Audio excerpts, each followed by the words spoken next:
puissant. Nous sommes un canal puissant dans les mains de Dieu. Nous devons comprendre que quand Dieu nous permet que nous organisons des anniversaires, ce n'est pas pour se faire voir, mais c'est pour témoigner la puissance de Dieu. Alléluia. C'est pour témoigner l'amour de Dieu inconditionnel. Alléluia. C'est pour dire que Dieu nous demande de nous réjouir. La Bible demande de nous réjouir. La réjouissance, c'est un nom de Dieu. Alléluia. C'est pour ça que j'ai pris le test un peu pour continuer ici, à 2 Corinthiens 13, 2 Corinthiens, pardon, 1 Corinthiens 2, je vous en prie, verset 13 à 14. Ça veut dire quoi? 1 Corinthiens 2, verset 13 à 14, c'est vrai de Dieu, tu peux nous dire? Je lis au nom du Seigneur. Et nous en parlons, non avec des discours qu'enseigne la sagesse humaine, mais avec ceux qu'enseigne l'esprit, employons un langage spirituel pour les choses spirituelles. Mais l'homme naturel n'accepte pas les choses de l'Esprit de Dieu, car elles sont une folie pour lui. Alléluia. Amen. Donc, lorsque nous prenons j'ai dit verset quoi? 13 à 14. Donc, c'est vrai, Dieu, tu peux nous commencer à lire le verset 13, je ne vais pas mot par mot. Et nous en parlons, non avec des discours qu'enseigne la sagesse humaine. Voilà. Donc, quand nous prêchons là, je ne vais pas enseigner avec la sagesse que le monde enseigne. Nous parlons de ce que l'Esprit. Quand le Saint-Esprit est en nous, le Saint-Esprit nous dit de parler avec douceur. Le Saint-Esprit nous demande de reprendre. Avec quoi? Douceur. Le Saint-Esprit nous demande de parler avec quoi? Douceur. De ramener les gens avec quoi? Douceur. Donc nous devons parler aux gens. Ma soeur, il est possible encore pour ton mariage. Ma soeur, il est possible encore pour ton enfant. Il est possible encore que Dieu redresse ton enfant délinquant. Il est possible encore que Dieu change l'histoire de ta famille. Il est possible encore que ta situation puisse être pour la gloire de Dieu. Oui. Et nous voyons ici que nous devons continuer dans ces lancers avec des discours qui enseignent quoi? Oui. Mais avec ceux qu'enseigne l'Esprit. Employant un langage spirituel pour les choses spirituelles. Alléluia. Bon, un langage spirituel, c'est quoi? C'est de dire à ton frère, ta soeur, tu es au boulot. Ta collègue te dit, je n'en peux plus. Je n'en peux plus à la vie. Tu parles avec amour, ma soeur. La vie, c'est Dieu qui la donne. Ce créateur de l'univers, il est capable de consoler la partie endommagée de ta vie. Il est capable de remplacer les pièces qu'aucun homme ne peut remplacer. Utiliser le langage spirituel avec douceur. Et le Saint-Esprit va commencer à parler dans le cœur de ces personnes. Vous savez, autour de nous, il y a des gens qui sont remplis d'argent, des grands acteurs avec plein d'argent. Ils vont se suicider. Pourquoi? Parce qu'ils n'ont personne avec qui ils puissent parler un langage franc. Ils ont autour d'eux tous les intéressés, tous les hommes charnels. Ils ont besoin des hommes spirituels qui puissent parler d'un langage que leurs âmes ont besoin. Vous savez, la chair, c'est notre corps. L'esprit, c'est l'esprit du Seigneur qui l'a mis en nous. Et l'esprit du Seigneur qui a mis en nous, qui parle à notre âme, ils ont besoin de la parole spirituelle. C'est pour ça que quand vous parlez aux gens d'une manière spirituelle, ils trouvent que vous êtes beaucoup sage. Ils commencent à vous donner beaucoup de l'estime. Parce que vous leur donnez une nourriture qu'ils n'ont pas l'habitude d'entendre. Tout ce qu'ils ont besoin, tout ce qu'ils entendent chaque jour, c'est la chair. Comment les gens vont les escroquer, comment les gens vont faire pour les dépasser, comment les gens vont habiter les maisons mieux que pour eux. Tout ce qui les intéresse, c'est la chair. Mais toi, tu dois parler un langage qui n'est pas commun. Un langage qui est vraiment nouveau pour eux. Tu dois demander la sagesse à Dieu. Même en faisant le cake. Même un cake pour amener dans leur anniversaire. Tu pries pour ces cakes. Que pendant qu'ils vont manger de ces cakes, ils vont commencer à te glorifier. Et toi, tu commences à glorifier le Seigneur qui t'a utilisé à faire ces cakes. Et à partir de ces cakes, ils pourront être sauvés. Parce que Dieu peut te donner sagesse avec ça. Au nom de Jésus. C'est pour ça qu'il est important de ne pas se troubler. De vivre dans ce monde. Mais de savoir quelle âme nous avons. L'âme que nous avons est une âme qui fait trembler le monde des ténèbres.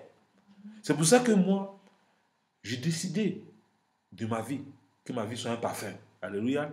Que je sois une marque, alléluia, déposée. De chaque endroit où mon pied foule, je prends ce territoire en possession. Et chaque vie que je parle du Seigneur, je laisse que le Seigneur met son cachet, son empreinte sur la vie de ces personnes. Parce que je sais que mon Dieu, il est capable. Si mon Dieu m'a sauvé des situations les plus difficiles, si mon Dieu me protège tous les jours, il est capable de le faire dans la vie des autres. Alléluia. C'est pour ça que Jésus pouvait aller chez Zachée, parce que Jésus était convaincu que Zachée, le plus grand escroc, le plus grand féman, était capable d'être serviteur de Dieu. C'est pour qu'elle allait chez lui. Alors nous sommes qui? Pour caractériser les gens, pour avoir une opinion sur les gens. Nous ne sommes pas charnels en ayant une opinion sur les gens. Arrêtons d'être charnels. Commençons à voir avec les yeux de Dieu. Pensons comme Dieu pense. Et il va se glorifier au travers de nos pensées. Au nom de Jésus. Le verset 14 nous dit quoi? Mais l'homme naturel n'accepte pas les choses de l'Esprit de Dieu. Car elles sont une folie pour lui. Alléluia. L'homme naturel n'accepte pas les choses de l'Esprit de Dieu. Donc pour toi-même, tu sais que l'homme animal, la Bible, dans d'autres versions, dit l'homme animal, l'homme charnel, c'est un homme animal. Un homme animal, c'est quelqu'un qui n'a pas l'Esprit de Dieu. Vous ne pouvez pas lui parler un langage spirituel, il ne comprend pas. Un homme animal, il faut prier que le Saint-Esprit en toi te donne la parole qu'il faut, afin qu'il puisse te comprendre. C'est normal qu'il ne te comprenne pas. C'est normal que tu vas en route, tu es en train de rouler ta voiture, un monsieur descend sa voiture, il t'insulte copieusement. Donc si tu répliques à cet homme, tu es animal comme lui. Tu es un homme naturel comme lui. Donc nous, quand on répond les injures, pas des injures, nous ne sommes pas différents d'eux. Nous sommes charnels. Alléluia. Lorsque ton mari t'injurie et que tu le répliques, tu es charnel. Lorsque le mari réplique à sa femme, que la femme réplique à vous, vous êtes des charnels. Vous devez aspirer à être spirituel. C'est ça qui fait que la guerre, que Satan entre dans votre maison et il triomphe. Alléluia. C'est pour ça que parfois, c'est bon de garder le calme. C'est dans le calme et votre sérénité que Dieu va déployer sa force. Alléluia. Donc, quand les situations ne comprennent pas, garde le calme pour que Dieu puisse agir. Donc, la situation la plus difficile, c'est dans le calme que Dieu peut agir. Ce n'est pas dans l'agitation. Alléluia. Ce n'est pas dans l'agitation. Ce n'est pas dans l'agitation. C'est dans la sérénité. Dans la maîtrise de soi. Dis la maîtrise de soi. La maîtrise de soi, c'est que tu ne comprends pas une situation, mais tu te maîtrises. Alléluia. Tu ne comprends pas ce qui se passe dans ta vie, tu te maîtrises. Tu ne comprends pas ce qui se passe dans ton foyer, mais tu te maîtrises. Tu ne comprends pas ce qui se passe dans tes finances, mais tu te maîtrises. Tu ne comprends pas ce qui se passe dans ton entourage, tes amis, mais tu te maîtrises. Tu ne comprends pas ce qui se passe avec tes enfants, mais tu te maîtrises. Tu ne commences pas à insulter tes enfants, tu es feignant, tu es idiot, tu es bon à rien. Non, tu n'as pas le droit de dire cela à tes enfants parce que ce sont des créatures de Dieu. Donc Dieu seul peut changer l'histoire de ses enfants avec ta foi. Parce que ta foi peut changer ton monde. Ta foi peut changer ton quotidien. Ta foi peut changer ce que tes yeux voient. Ta foi peut changer ce que les autres ne peuvent pas changer. Mais ta foi en Dieu peut changer cette situation.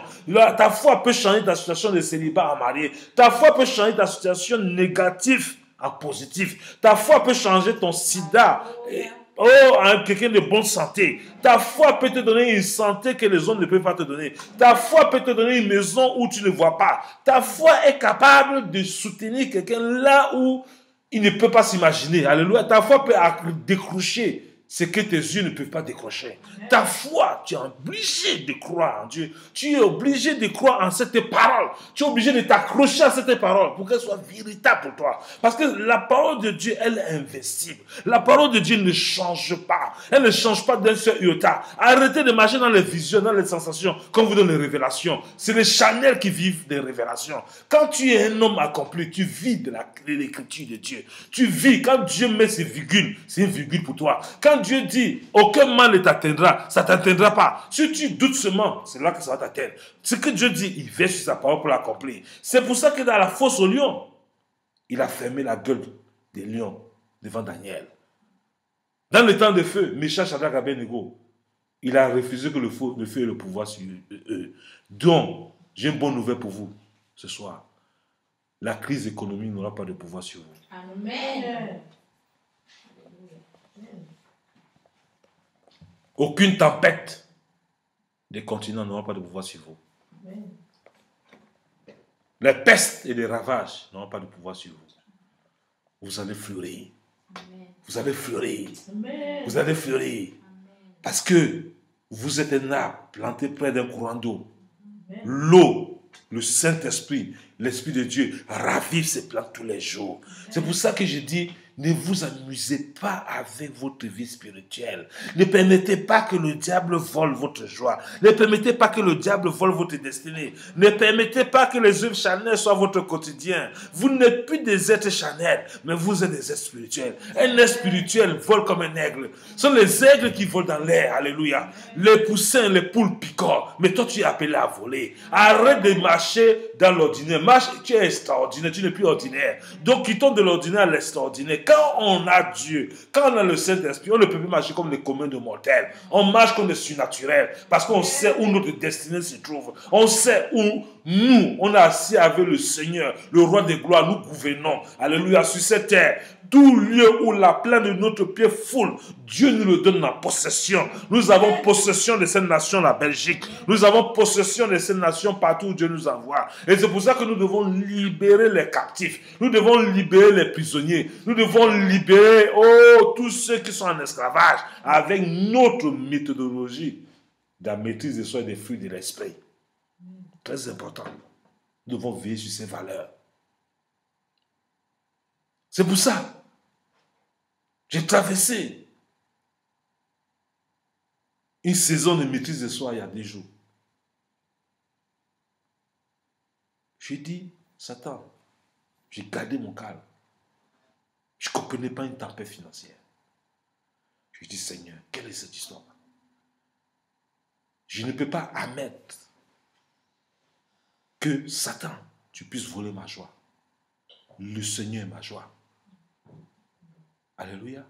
Et personne n'est responsable de ce que je vis. Donc Dieu permet que je vis une situation où il va se montrer victorieux. Amen. Et je dois rassurer vous tous autour de moi, tout le monde, et personne n'a un problème, que Dieu soit le fidèle. Alléluia. C'est comme ça que vous devez traverser. Les moments difficiles arrivent. Ça va arriver, chacun de nous. Mais il faut savoir gérer tes crises.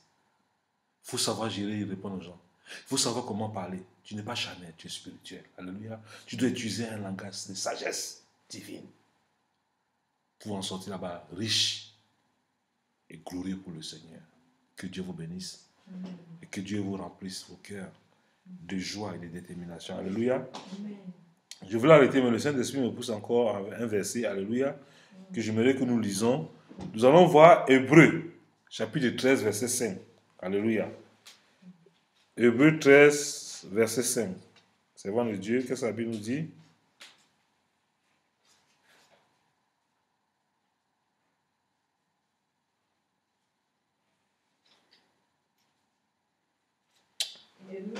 Hébreux 13, verset 5.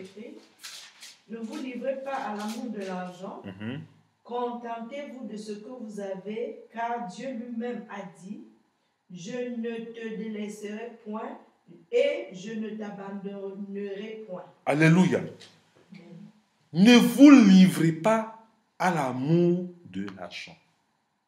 Contentez-vous de ce que vous avez, car Dieu lui-même a dit, je ne te délaisserai point. Je ne t'abandonnerai point. Quand Dieu veut que tu marches dans l'obéissance à sa parole, le diable va vouloir que tu marches dans la chair. Quand Dieu te dit, honore-lui avec le 10e de ce que tu as. Quand tu n'honores pas, tu es en train d'être charnel. Alléluia. Tu dois refuser avec ta dernière énergie de glorifier Dieu avec ce que tu as. Le fait de payer sa dîme, c'est honorer Dieu. C'est un signe d'adoration. C'est pour ça qu'il dit ici, ne vous livrez pas à l'amour de l'argent. L'amour de l'argent, c'est que tu crois que tu as besoin plus d'argent pour régler tes problèmes. On a besoin plus de Dieu pour régler nos problèmes. Nous croyons que nous avons besoin plus d'argent. Et ça devient l'amour de l'argent. C'est l'amour de l'argent qui amène les gens dans beaucoup de troubles. Qui amène les gens dans les médisances, dans les divisions. L'amour de l'argent fait la guerre avec ce que Dieu a prévu pour nous. Mes chers frères et sœurs, faites attention à ce nom qu'on appelle l'argent. L'argent ne doit pas te dominer. L'argent ne doit pas te contrôler. Seul le Seigneur doit être ta raison de vivre. Tu dois dire à l'argent, tu es inutile, tu n'es pas mon Dieu. Tu es né pour me servir et non toi pour servir l'argent. Tu dois refuser. Tu dois te contenter de ce que Dieu te donne pour le présent. Parce que le futur est glorieux. Ma soeur, intéresse-toi aux choses de Dieu. Investis-toi pour le royaume. Tu viens dans une église qui n'a pas de pupitre. Mets dans ton cœur que tu vas acheter un pupitre pour le Seigneur. Tu viens dans une église qui n'a pas la sonorisation. Fais-le pour la gloire du Seigneur. Ne le fais pas pour ta gloire. Tu vois un pasteur qui n'est pas véhiculé, tu veux le véhiculer. Fais-le pour le Seigneur, pas pour le pasteur. Tu vois un pasteur que tu veux le vêtir. Vêtis-le pour le Seigneur, afin qu'il glorifie les louanges du Seigneur, qui dit les merveilles du Seigneur. Fais-le pour le Seigneur. Ta récompense n'est pas loin. Car c'est ta façon de servir. Dieu nous mesure de la manière que nous le servons. C'est pour ça que je me suis dit, il dit, je ne te délaisserai point. Dites après moi, je ne te délaisserai point. Je ne te délaisserai point. Et je ne t'abandonnerai point. Et je ne t'abandonnerai point. Ce n'est pas slogan, hein. Il dit, il ne va jamais te délaisser. Il ne va jamais t'abandonner. Si Dieu dit qu'il ne va jamais t'abandonner, qui peut t'abandonner? Si ton mari t'abandonne, ta femme t'abandonne, tes enfants t'abandonnent, ton pasteur t'abandonne, Dieu ne t'abandonnera jamais. Accroche-toi. Le Dieu qui t'a créé, le Dieu qui t'a appelé, ne t'abandonnera jamais. Sois fortement béni et que l'onction du Seigneur te ressuscite et te ramène à lui afin que tu portes plus encore des fruits pour la gloire de son règne et de son royaume. Que Dieu vous bénisse. Maison de vainqueurs. À bientôt.